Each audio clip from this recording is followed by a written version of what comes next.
So hello everyone and welcome to Run My Arts watercolor tutorial. And as the title suggests, I am going to show you how to paint very chunky looking broccoli in watercolor using this sponge technique. I'll be using the natural sea sponge from Reher. You can use any form of sponge as long as you can shape them in a form of sphere or oval similar to this. So I will be showing you how to simplify your painting process by using this sponge, but I am not going to entirely paint the broccoli with the sponge. So occasionally I'll be using some watercolor brushes as well. And the color palette is quite basic, which is the primary color of Indian yellow and sapphire blue. You can use any type of yellow mixed with a deeper blue shade. So you'll arrive at a light green shade, as in sap green or permanent green would do. To mix these two colors, if you have ready-made green shade, then go ahead, nothing's wrong in that, as long as you understand the basics of color mixing. So if there's more yellow ratio of paint in your paint mix, then you'll arrive at a lighter green shade, and if there's higher ratio of blue shade, then you'll arrive at a deeper green shade. So to kickstart, I am going to paint this using the wet on wet technique, as I'm quite curious. You can start painting this with a wet on dry technique as well. It's just that you will arrive at much more sharp washes instead of soft washes.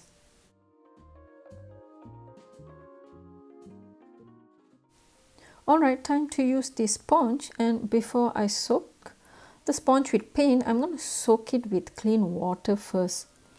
And as you can see here, I'm just quickly soaking it into some clean water and squeezing out the excess water so that the texture of the sponge becomes much softer compared to a hard and stiff sponge. This will enable the sponge to absorb the paint easily as opposed to a dry surface of the sponge.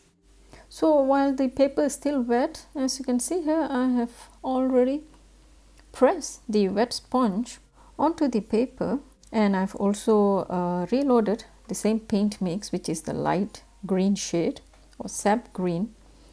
Just quickly trying to shape the bulky head of the broccoli, and since it's a pre-wet paper, you can notice that the textures are quite soft instead of hard textures. I've also added more of the sapphire blue. As I said, the more blue shade in your paint mix, you will arrive at a darker green shade. And now I'm lifting that darker green shade and adding onto the broccoli head while it's still wet as well. So you'll arrive at a nice natural looking textures as the paint start mixing with each other, not too much but in a very minimal way. And while I wait for the head to dry, I am quickly painting in the stalk of the broccoli using a lighter green shade, which is the earlier lighter green mix that I had. So I'm just casually painting that using my round brush, and it doesn't matter if the paper surface has dried, because the stalk could appear slightly sharper than the head. And also extending the brush strokes to paint some loose stems around the broccoli stalk.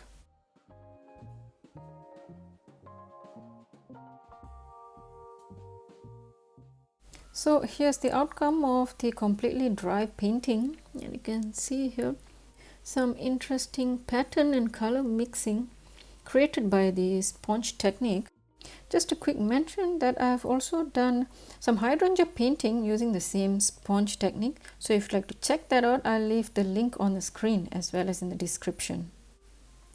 So moving on, I am going to fine tune the painting of the flowers, individual flowers on the which forms the broccoli's head. And once again, I'm going to use the sponge technique, but this time I am going to use the wet on dry. So I'm not going to pre-wet the painting, but I am definitely going to soak the sponge once again and squeeze out the excess water so that it will be easier to absorb the pre-mixed paint, as I mentioned earlier in this tutorial. And here's a quick comparison on how easily the wet sponge absorbs paint versus the dry surface of the sponge. And once again, this is a darker green shade, and I am quickly pressing the dark green paint using the sponge onto the dry painting surface. So please remember, I am doing this on a dry painting surface versus the pre-wet surface in the earlier part of this tutorial. And I've also reload the paint mix as the paint dries out quite quickly as compared to using a typical watercolor brush, so I had to keep reloading the paint every now and then.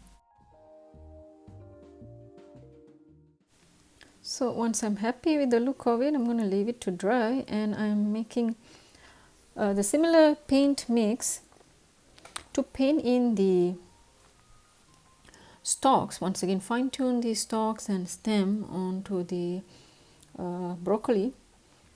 And once again, I am just applying the wet paint onto the dry painting surface, which is the stalk of the broccoli. So after applying this paint, I am going to give it some light washes, as I don't want it to result in very hard lines or hard edges. So I'll be using a clean damp brush to give them some light washes. So here comes the clean damp brush, and I'm just lightly washing over the applied paint. So every time you're done with the washes, you might want to clean your brush and ensure it's not going to stain the other parts of your painting, and make sure it is damp.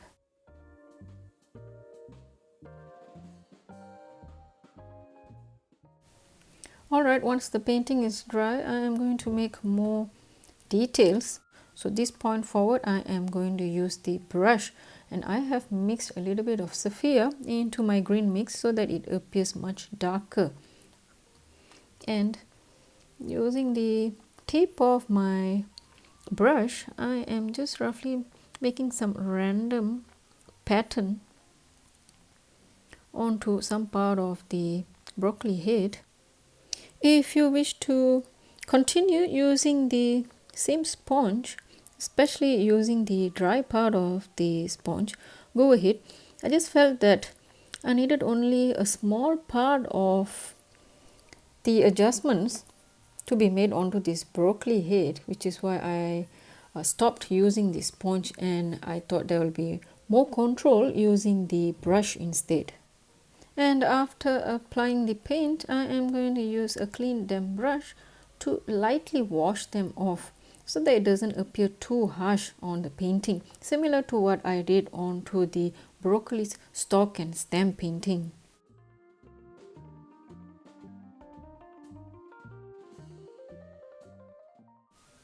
Next, I am adding an extra color, which is violet or purple, to add some vibrancy onto the broccoli head, as it seemed a bit flat with just some green washes. So you can make the same attempt, use some violet. If you don't have a ready-made violet, just mix in your primary color of blue and red to arrive at a nice purple shade of violet, and just adding that in using the brush here and there, especially onto the tips of the head. And I'm pretty sure some of you would have noticed that dark hint in the broccolis, and I actually foresee some purplish hint in it, which is why I chose violet. So I realized that I needed more darker shades as a minor effect onto the broccoli head, so I've mixed in a little bit of indigo onto the remaining purple and blue shade that I had, and I am going to create some paint spatters using a fan brush. You can use a foot brush or any brush that has got hard bristle. Just load those pigment onto your hard bristle brush and run through your fingers, and you will achieve some nice spatters. I have also sprinkled some salt to achieve some extra effect. Next, I need to apply some shading effect onto some part of the broccoli stalk so that you can differentiate between the light and dark areas. So I'm just painting the same green mix, which is of a medium darkness. It's not the complete deep green. I'm just painting it on some part of the stalk using the wet on dry technique. So you can just apply the wet paint onto the dry surface of the painting. So since the leaves tend to appear darker than the broccoli stem, I have mixed more of the deep blue shade, which can be ultramarine, and I'm using sapphire blue since beginning of the tutorial, and you'll arrive at a deep green, not a dull one but a brighter looking dark green. I'm painting it in a form of leaves or chipped stem on its stalk. So basically, as you start painting darker shades in a later stage of watercolor, it helps to accentuate the look of the subject of the painting, where you could understand that the areas that are out of natural light would appear much darker. So once the head of the broccoli painting has completely dry, I have scraped off or removed the salt that I sprinkled. You can see here some interesting effects. So make sure you remove the salt only when the painting has completely dried.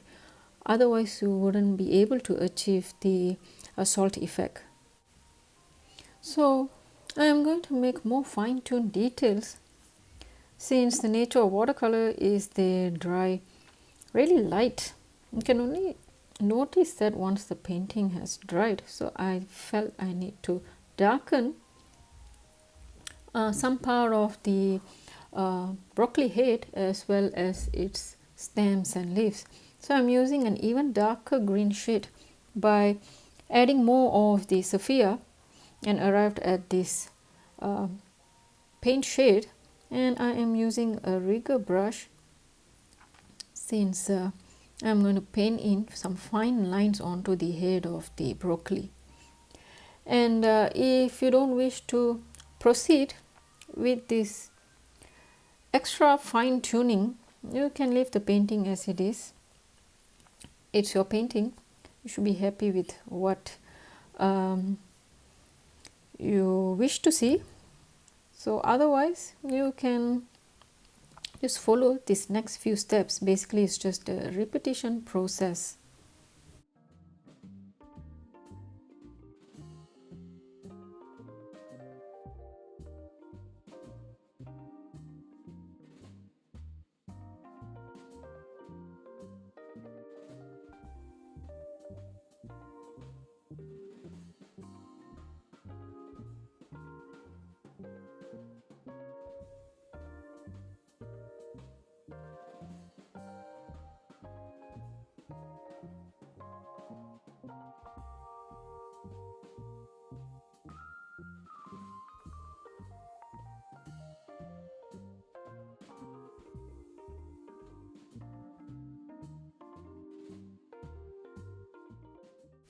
And as usual, after applying the wet paint, I'm using a clean damp brush to soften those hard edges.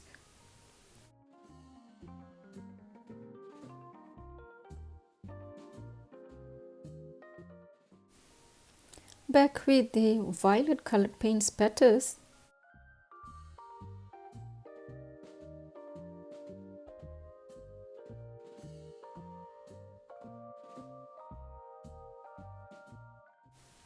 a little bit of white gouache paint spatters,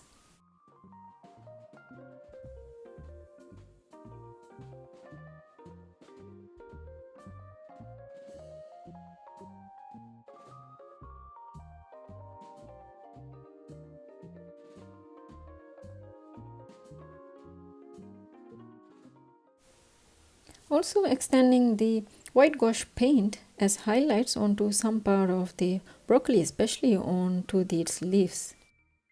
So do not hesitate to use white paints, especially gouache or acrylic or even marker and pastel pencil onto your watercolor painting. Nothing is wrong in that. I'm not sure why some people find it as a cheat, but to me, why not, if it makes life easier and it adds more character to your painting. At the end of the day, art is subjective, right? And there you go, a chunky looking broccoli in watercolor. So it is not the best looking broccoli, but at least you managed to paint it quickly, especially the head, using the sponge techniques. And of course, since you paint watercolor in layers, the drying time can be time consuming from layers to layers. You just need to be patient while you make any type of watercolor painting. So if you liked this video, then do hit the like and share button, as well as subscribe to my channel. Thank you. See you again in another tutorial. Bye.